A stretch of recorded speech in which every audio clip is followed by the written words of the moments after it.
If you are new to the channel, welcome. Every single month I break down my YouTube analytics as well as all of my income sources and all of my personal expenses. I think it's a fun little exercise just to show you what I have going on in my life, and this is fun to track month after month. So let's go ahead and get into the YouTube analytics. What a great month for January. 1.4 million views, 130,000 watch hours, almost 13,000 subscribers gained. That is a huge month. Again, we're seeing a big uptick from December. December was, for whatever reason, my channel was not doing nearly as well, but we had double the subscribers from the previous month, which is huge. Revenue, almost 7,500, which is pretty solid. I found that my channel is going to stick between 5,600 and 10,000, I think, and if I could sit in the 7,500 range, that would be great. That's a great month for me personally. And let's check out the views or the videos that got the most views. And what I found interesting about this, the top videos for the month of January, is that out of the 10, 7 of them were dealing with athlete finances, which is probably a good indication that I need to keep doing those.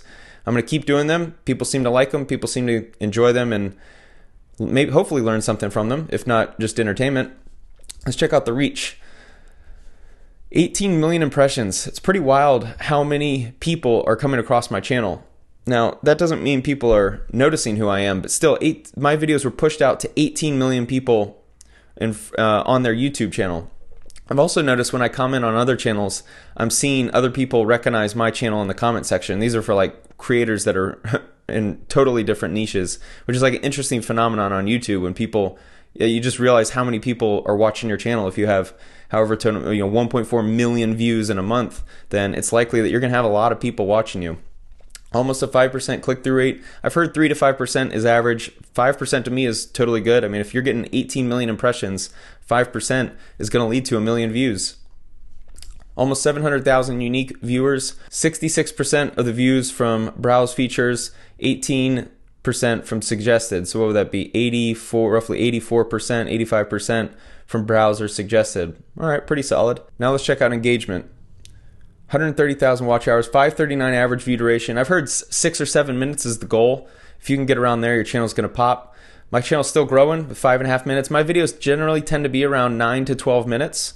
And so that's why I look for 50% average view time for each video. So if I'm putting out 10-minute videos and the average view time is 5 minutes and 39 seconds, then I'm well over that 50% mark, which is, to me, is a valuable metric. That's something that I think everyone should analyze, is how long are people sticking on average for your videos. And it's interesting, other channels your audience watches, Pat McAfee Show, definitely for the sports, CoffeeZilla, of course, Graham Stephan, definitely. What's unfortunate about YouTube is you're generally going to have a majority of your views are going to be from people that aren't subscribed to your channel. Because of the algorithm, the way the algorithm is so mature now, and people's experience on YouTube is driven by what they're currently watching, not by who they're subscribed to. So when they log into YouTube, they're going to see the videos that are current with what they're looking at, and YouTube's just trying to do the best they can at keeping you on the platform. If you're interested in A, B, and C, they're going to show you videos in those niches that they think you'll like.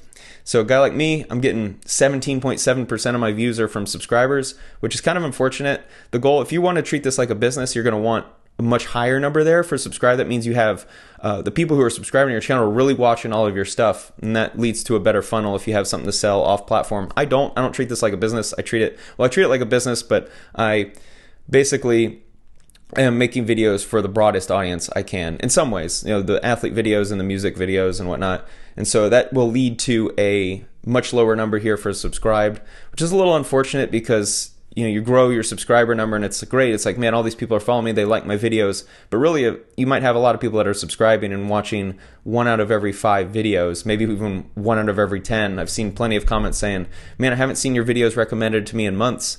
I thought you stopped uploading, which is kind of unfortunate because that's YouTube not screwing you. It's not that they're screwing you, but it's just their platform isn't built for subscribers anymore. Onto the revenue tab, almost 7,500. I can't complain. That's an amazing number. That is up 34% from the previous month. The only reason why it is low for the views for my channel is because CPM was down 36%. You're definitely going to feel that. I've heard that's natural. January, February, March, you see a dip because of the huge uptick in November and December advertising from companies. And so then in January they drop. So 36% drop in CPM, down to almost $11. That's why you see the number at only 7,500, because that amount of views, 1.4 million views, should have been 10, 11, 12,000 in income. Pretty solid, pretty stable. I'm very thankful. I mean, $7,500 a month. If I can make that every month as a creator, then I have absolutely nothing to complain about.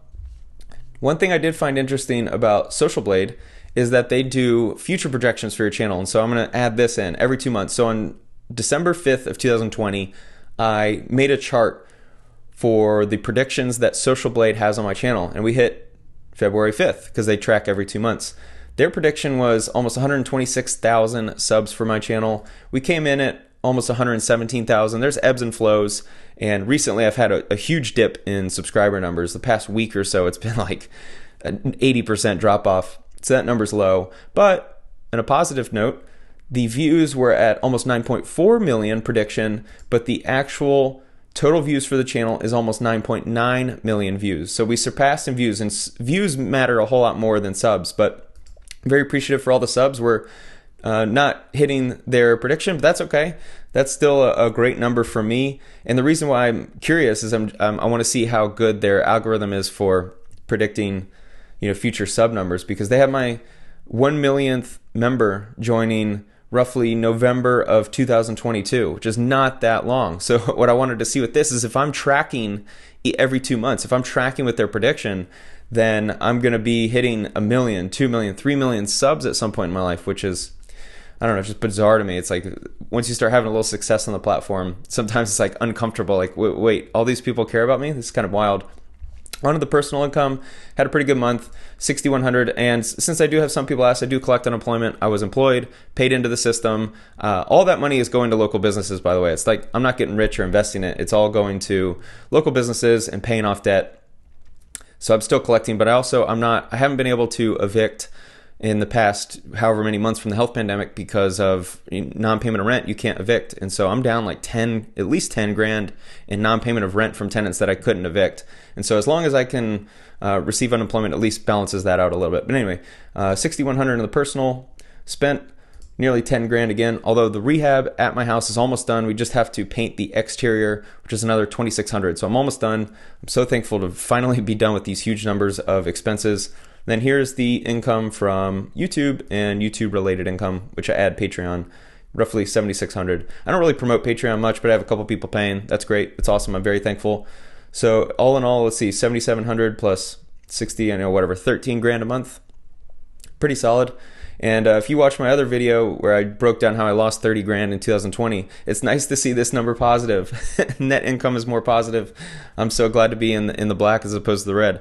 But one other thing about YouTube, if you're watching this, if you're a creator, one of the benefits of YouTube that isn't really talked about much, you can see the numbers, you can see the revenue, the subscriber count. It feels great, but you can actually network. And just in this past week, living in Vegas, I think it was Tuesday night, I hung out with John Crestani and a lot of people he works with, and Chandler David Smith as well, who's like a big real estate investor, over 100,000 on YouTube.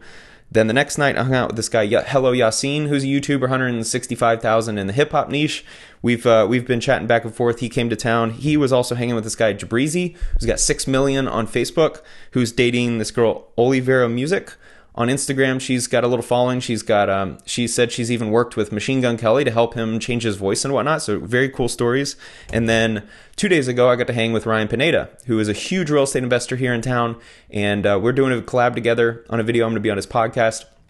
So if you look at YouTube and you just look at this and you see the numbers and the revenue, like that's just one side of it. But you can actually turn this into like a way to network and make friends and make professional connections in a way that you couldn't even imagine. Just a year ago, I was just like some little YouTuber making some videos with 2,000 subs or whatever. And now here I am getting asked to do podcasts with people that are way more financially successful than me. And out here in Vegas, we have a lot of people coming to town all the time. And so as you grow your platform and as they see you and become familiar with you, they might start following you on Instagram. And then when they're in town, they link up. And it's like, man, this past week I've hung out with guys with huge social media followings. And it's like, whoa, why am I here? I'm just a guy. I don't know. I'm just the same guy I was. But now that I got a little following, they want to hang out with me. But anyway, you can leverage that to your advantage. Like hopefully I am. I'm hanging out with them, making a lot of friends, and it's a super dope thing to do. So anyway, thank you so much for watching this video. I do this every month, and hope to continue doing it because I want to track. Hopefully I have success such that I can track the progress from losing a lot of money to then making a lot of money, and so you can see it in real time. But anyway, thank you so much for watching, and for all of you new to the channel, thank you so much for subscribing. It's very much appreciated. Talk to you soon.